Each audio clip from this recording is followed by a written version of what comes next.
Bienvenue sur Africa 24 pour cette nouvelle édition du QG Weekend. Au sommaire de l'actualité, Mohamed Lamine Bangoura est le nouveau président de la Cour constitutionnelle de Guinée. Il a été élu ce 28 septembre. Cette élection devra être entérinée par décret présidentiel. L'Érythrée demande une levée des sanctions de l'ONU. Le Conseil de sécurité de l'ONU a infligé au pays un régime de sanctions depuis 2009 pour son soutien présumé à des groupes armés en Somalie. Et puis au Tchad, la vente illicite de médicaments dans la rue prend de l'ampleur. L'Ordre national des pharmaciens du pays se mobilise pour mettre un terme à cette vente illicite de médicaments.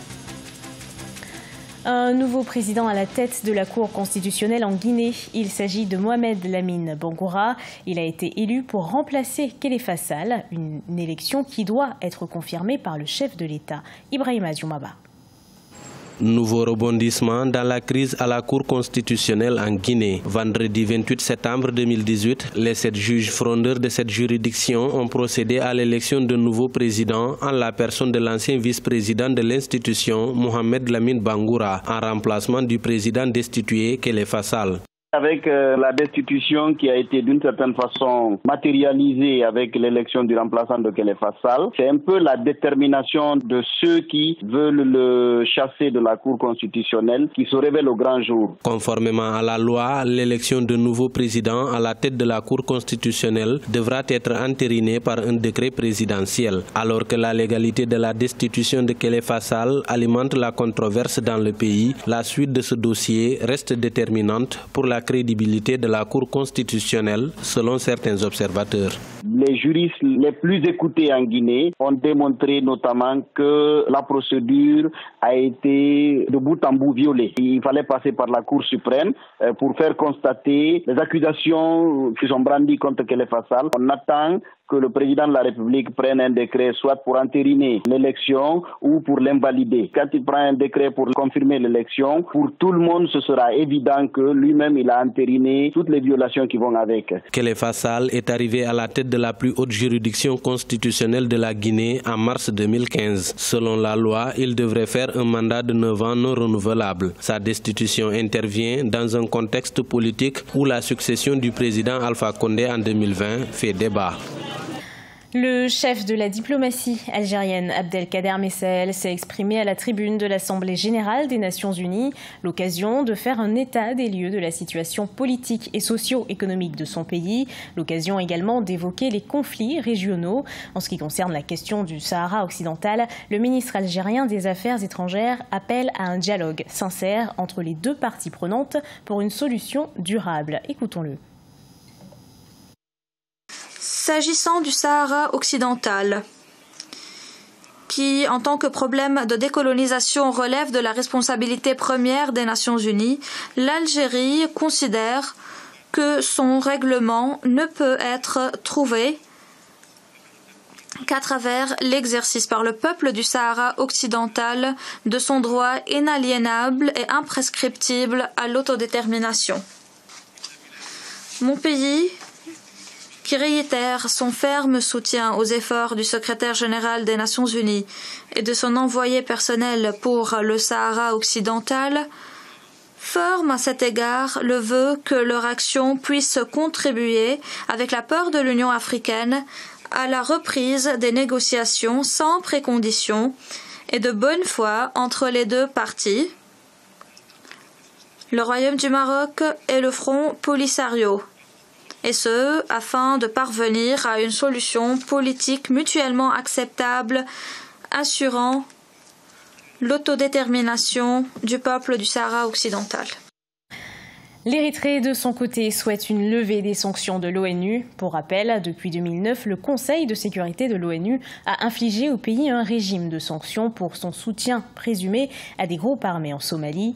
Des sanctions qui se traduisent par un embargo sur les armes et par des sanctions financières et ciblées. Pour appuyer sa requête, le pays met en avant l'accord de paix conclu cet été avec l'Éthiopie. Écoutons à ce propos le discours d'Osman Saleh Mohamed, le chef de la diplomatie érythréenne. Permettez-moi maintenant de revenir à une injustice étonnante qui affecte mon pays depuis presque 10 ans.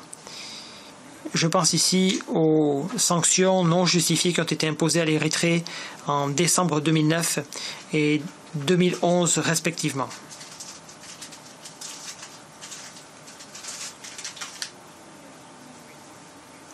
Un vent ou les vents de la paix soufflant dans notre région, plusieurs États membres du Conseil de sécurité ces jours-ci demandent à ce que soient levées immédiatement ces sanctions déplorables. Malheureusement, le discours diplomatique qui est tenu n'est pas toujours très cohérent.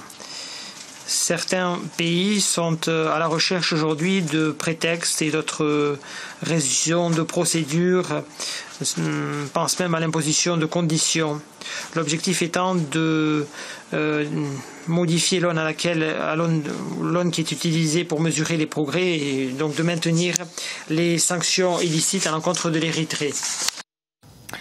L'énergie, l'infrastructure et l'investissement, autant de domaines concernés par la relance de la coopération stratégique entre la Tunisie et la Libye. C'est ce qu'a annoncé le chef du gouvernement tunisien Youssef Chahed à l'ouverture du Forum économique tuniso-libyen ce 27 septembre. Marcel Farba-Maroun.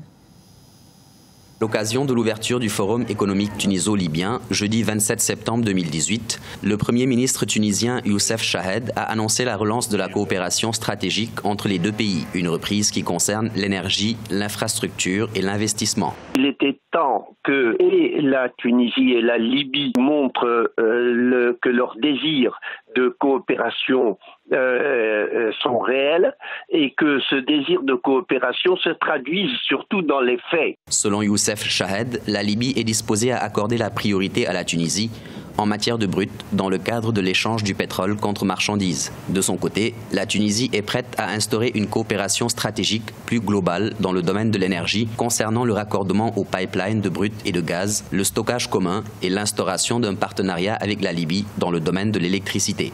La Libye, c'est un comble, a un besoin absolument énorme en termes d'énergie, mais elle produit du brut, elle produit du raffiné et elle a des potentiels encore plus importants pour faire encore plus. Mais la Libye n'en profite pas. Ces réservoirs finissaient par être brûlés et personne n'en bénéficiait. Le Premier ministre Chahed a aussi préconisé des programmes conjoints de production d'énergie renouvelable et des projets stratégiques concernant les liaisons ferroviaires, les autoroutes et le développement des régions frontalières à travers une zone de libre-échange à Ben Guerdane.